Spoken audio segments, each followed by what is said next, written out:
Wonderful. We are live. Welcome. I have with me today an extraordinary guest, Michelle Cleveland, and we are going to cover business basics today. The acronym IPA, not the beer. It stands for income producing activities. And she's going to focus today on small businesses, especially for those who are military spouses. Michelle, I would love it if you went ahead and introduced yourself and told us a little bit about who you are, and then we will jump right into the material for today.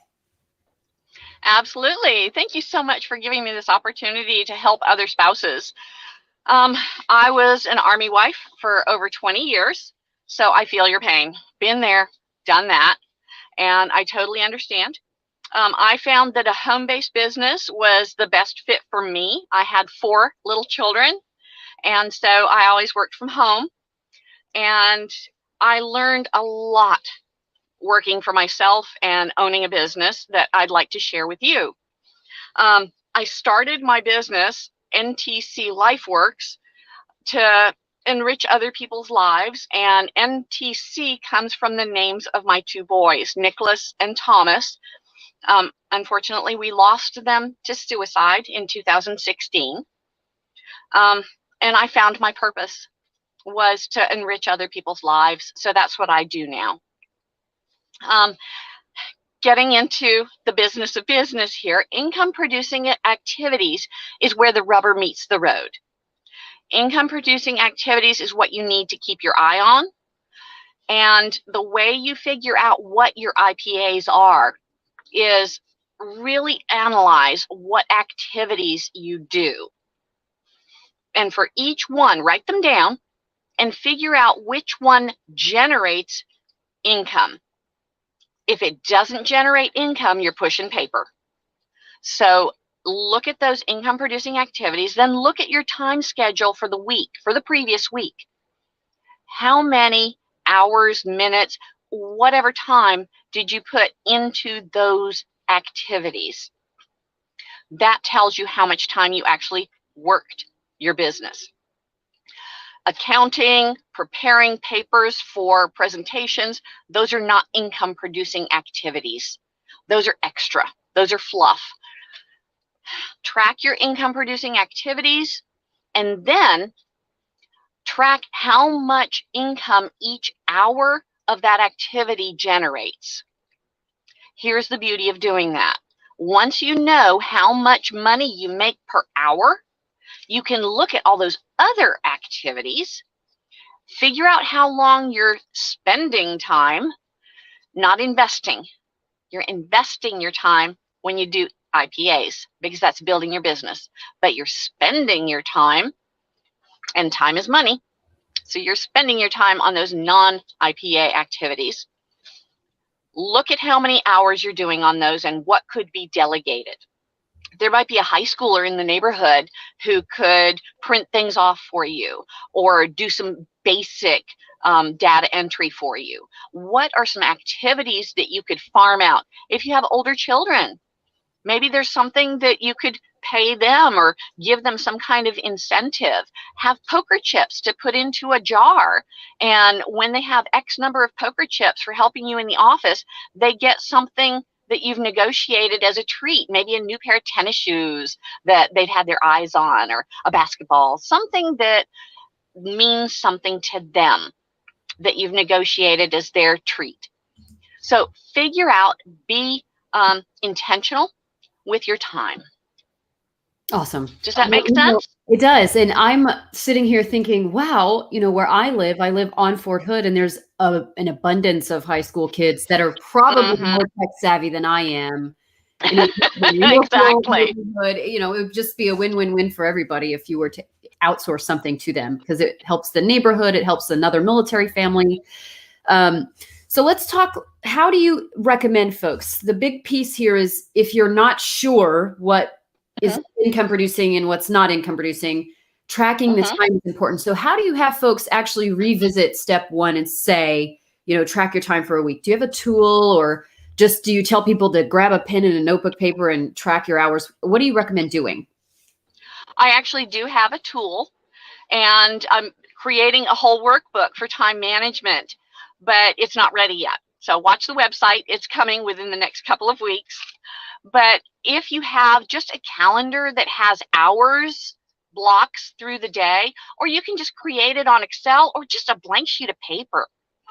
Draw out a grid of every day of the week that you want to work. If you take Saturdays, Sundays off, great. If you take Wednesday off and work Sunday, whatever hours of the week that you work, and then go through the week, and in each hour block, what were you doing? Or if you don't know what last week or the week before was, start now. And you don't have to wait till Sunday. Track a week starting Tuesday. Just track 1 week and see where you're investing or spending your time. If you need help figuring out what your IPAs are, give me a shout. I'm happy to help. And, we'll figure it out. We'll figure out where the rubber meets the road. And if you are watching today, first of all, thank you. Let us know you're here. Say hello to us. Drop an emoji in the comments with a waving thing or something like that. Just tell us you're here. That said, I dropped the link to Michelle's website here in the video description. So I'm sure on the website, it's got your contact information and a way to reach out. Yes. Her website is ripplesandrainbows.com. And it's, like I said, it's linked out here in the video description. And so tell me something, because as a small business owner, I love the idea of outsourcing things, but sometimes it can be expensive, maybe beyond budget. And then sometimes you've got to weigh the cost of, is this, if I spend money and outsource this, is it worth that money? Or am I going to save more in the long run by completing this task myself?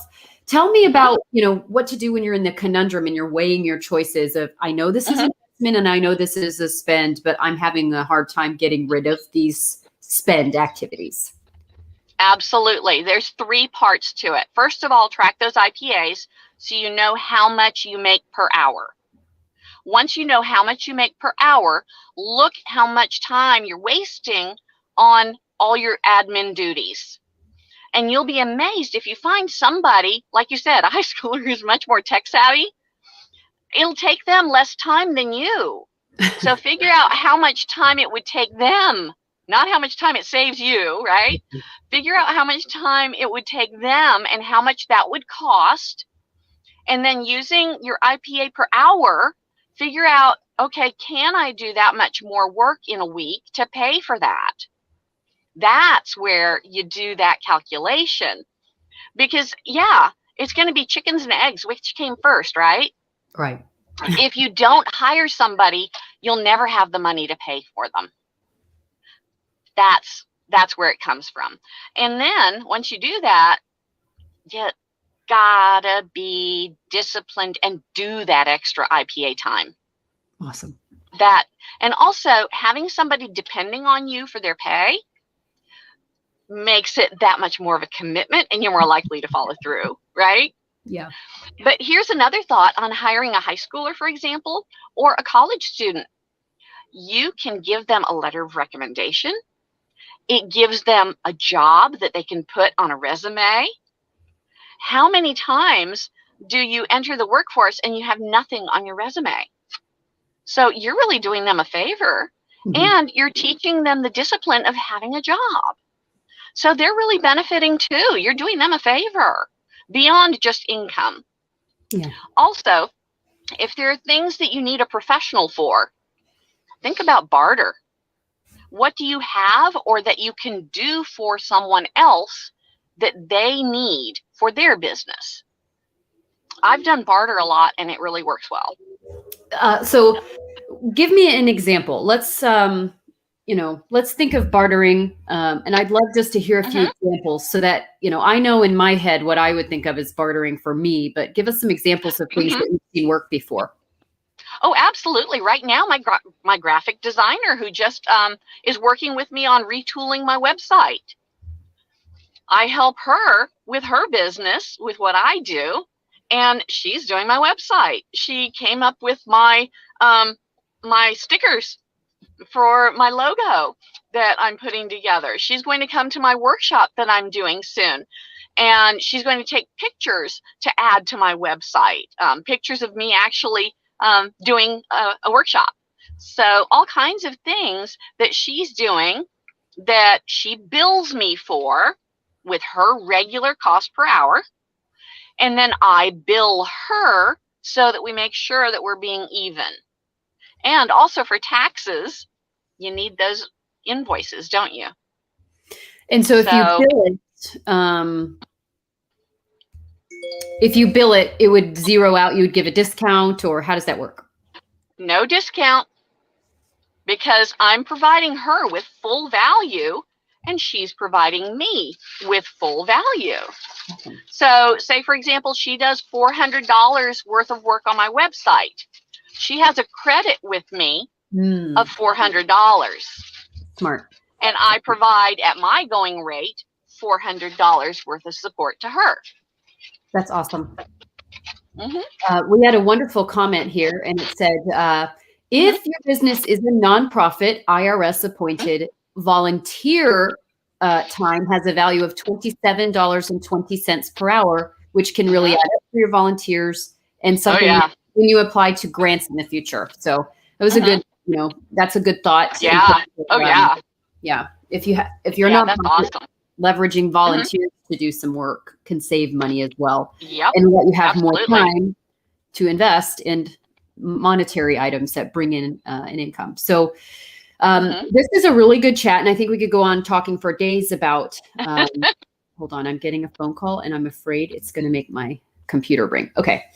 So we could go on talking for days about this, but this is just kind of a high level overview and an introduction. And if you'd like to learn more, you can go visit Michelle's website in a couple of weeks when she gets her new workbook in for this. But just before we go, would you like to provide any sort of parting, final tips or words of wisdom to our audience today? If you need help, let me know that you're one of the military spouses, and let me find out if working with me would be beneficial to you, and 50% off anything. Okay, just let me know you're a military spouse. Awesome. If working with me would be beneficial, and just a quick question or anything, email me, just reach out to me, and absolutely, that's free. We got to stick together. We got to help each other. So, but track those IPAs, and there's all kinds of other things on my website about goal setting and time management in general, lots of tools, and resiliency. And we've got to be resilient. Michelle's story is super powerful, and we didn't have a lot of time today to dive into it, but I encourage you to just go explore her website. And then, if we have an opportunity later down the road, we may do a little bit longer of a segment with her and deep dive and talk about resilience in her own story. It's an absolutely powerful story. And I know that this 15-minute time slot would not do it justice. So Michelle, I truly appreciate you and your generosity to the military spouses here today. And she's getting ready to go visit her grandbaby. And hence I'm in the car. We're at Fort Benning. Yeah, so we're going to see the grandbaby. That's right. So, but we'll let you go, Michelle. Thank you so much for your wisdom and your time today and your expertise.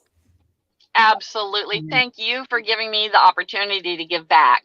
Awesome. All right. We bloom where we're planted, ladies. We bloom where we're planted. Awesome. Thank you all. Have a good one.